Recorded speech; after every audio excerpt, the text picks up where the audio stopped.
Қайырлы күн, номер 855-ші есеп. Қара қарақат 10 түп отырғызылған екен. Ал қызыл қарақат 50%-ын құрайды дейді. Осының 50%-ын біз білеміз пайыз бойынша сан табу, яғни 10-ды бөлсеңіз 0,5-ке, ол сізге 20-ға тең. Яғни 10 түп 50%-ға тең болса, 100%-ы қаншаға тең деген сөз ғой. 20 түп қарақат. 0,5 ол қайдан шықты? 50%-ды санға айналдыратын болсақ, 50-ді 100-ге бөлетін едіге. 50-ді 100-ге бөлсек, ол бізде номинал қысқарып кетеді, 0,15-ге тең болатын еді. Енді келесі, екінші номер 856-шы есеп. Орман бір жыл ішінде 35 шаңды сүзеді, тура 855-ке ұқсайды. Кішігірім орман 35 тонна шаң сүзеді дейді, ал қайыңды орман 50%-ын береді дейді осының. Яғни өткізетін яғни осы жерден біз орындарымыз пропорция құрып жүрсек болады, немесе дәл осына салсақ болады. Яғни 35-ті бөлемін 0,15-ке, сонда 70 шығады. Тағы қайталаймын, 0,15 қалай шықты? 50%-ды санға айналдырғаннан шықты. Яғни санға айналдыру үшін пайызды 100-ге бөлетін болсақ, бізде ол санға айналып кетеді. Номинал қысқарып кетсе, 0,15. Пайызы бойынша санын тапқанда, сол санды осы айналдырған санға бөлсек, яғни пайызды 100-ге бөлгенге бөлсек, онда автоматты түрде жауабы шығады. Келесі 857. Бұл жерде 12 түп жыртқыштар, есептің шартын жасайық, жыртқыштар 12 түрі бар екен, ал кеміргіштердің түрі енгізілген дейді. Сонша, дәл осынша кеміргіштер түрі бар дейді. Бірақ кеміргіштерде тең кеміргіштерге деп жазайын. Енді аша тұяқтылар кеміргіштердің 3-тен 1-ін құрайды дейді. Бөлігі, 3-тен 1 бөлігін құрайды дейді. Осы жерден аша тұяқтылар тауып жүретін болсақ, санның бөлігін табу формуласына саламыз. Яғни 12-ні осы 3-тен 1-ге көбейтемін. Сонда номинал қысқарып кетеді, 4, жауабы 4. 4 бұл бізде не болды? Аша тұяқтылар болды. Келесі, және қоян тұқымдастар санынан осы аша тұяқтылар 2 есе артық дейді. Қоян тұқымдастылардан 2 есе артық. Демек, қоян тұқымдастар бұдан не болып тұр?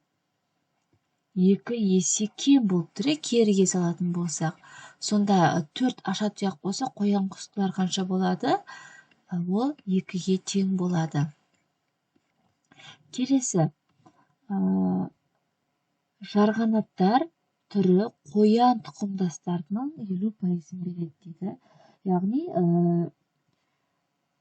бұл жерде жаңағы тапқан қоян тәрізділерді 2-ге тең болды ғой. Соны 0,15-ке бөліп жіберсек болады ма? Жоқ, 50%-ын қоян тұқымдастар санының 50%-ын береді дейді. Яғни бұл жерде 2-ні көбейтемін. Ол 50% деген 2-ден 1-ге тең, яғни 0,15-ке. Сонда жауабы 1-ге тең болады, себебі тұқымдастар санының 50%-ын құрайды дейді. Жарғанаттар қоянның 50% деген тең жартысы деген сөз. Қоянның тең жартысына тең. Сонда формулаға салатын, ойша логикамен шығарсақ, 2-ның тең жартысы 1-ге тең. Формулаға салатын болсақ, көбейту, бұл пайызы, санның пайызын табу деген формулаға келеді. көбейтіп жібереміз. 0,5 ол жаңа 55-56 есептегідей санға айналдырғаннан шықты пайызды, 50%. Сонда бұл бізде жарғанаттылар. Жар деп жазып қояйын, жарғанаттылар, иә. Келесі 858-ші есеп. Бұл жерде шаманың ауысқанына байланысты екен, иә. 1,5 есе арттырса және кемітсе қанша пайызға келмейді деп отыр. Бұл жерде бізде пайызы сұрап отыр. Сол себепті пайызға байланысты шығаратын боламыз. Ол үшін біз 100% барын білеміз. Бірінші есеп басқа түспен жазсам.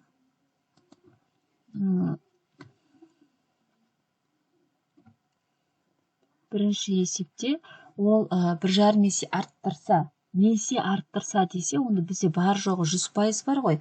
Осы 100%-ға 1,5-ті көбейтесіз. Несе арттырып отыр, үлкен көбейткен кезде бізде 150 шығады. Енді осы 150-ді біз қанша пайызға өзгеретін табуымыз керек. Ол үшін осы 150-ден міндетті түрде 100% азайтып отырамыз. Егер бізде 100-ден кіші сан шықса, онда 100-ден азайтамыз. 150-ден үлкен сан шықса, мына жердегі жауабымыз, онда осыдан азайтамыз. Яғни үлкен санды бірінші мәнге, яғни азайғышқа қоямыз, е? 150 минус 100. 100 қайдан шықты? 100 ол жалпы біздің берген бастапқы 100%-ымыз. Сонда бізде 50%-ға өзгереді екен. Егер де бізде 1,5 есе асатын болса, егер екінші есеп қандай да бір шама 1,5 есе кемісе дейді, есе кемісе деген ол бөлу деген сөз, е? Яғни 100-ді 1,5-ға бөлеміз, сонда 66,6 шығады. 100-ден кіші сан шығып қалды, онда 100-ден осы 66,6 азайтамыз. Айырмашылығын білу үшін 100-ден азайтып отырамыз. Сонда бізде 33,4 болады. 33,4%-ға өзгереді екен. Келесі 3-ші есеп. 5 есе арттырса, енді 100-ді 5-ке көбейтеміз. Есе десе көбейтеміз. Есе жоқ болса, онда қосамыз, сонда бізде 500 болады.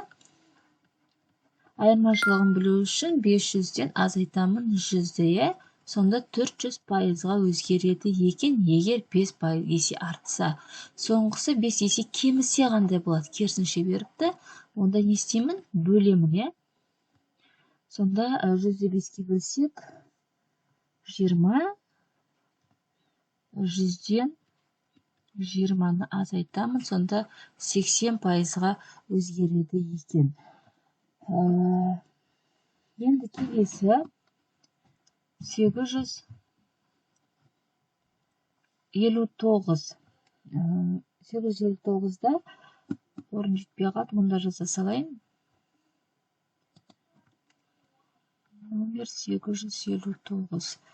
Бұл жерде бізде бірінші 3,5 есе жылдық сыйақы төлейді дейді.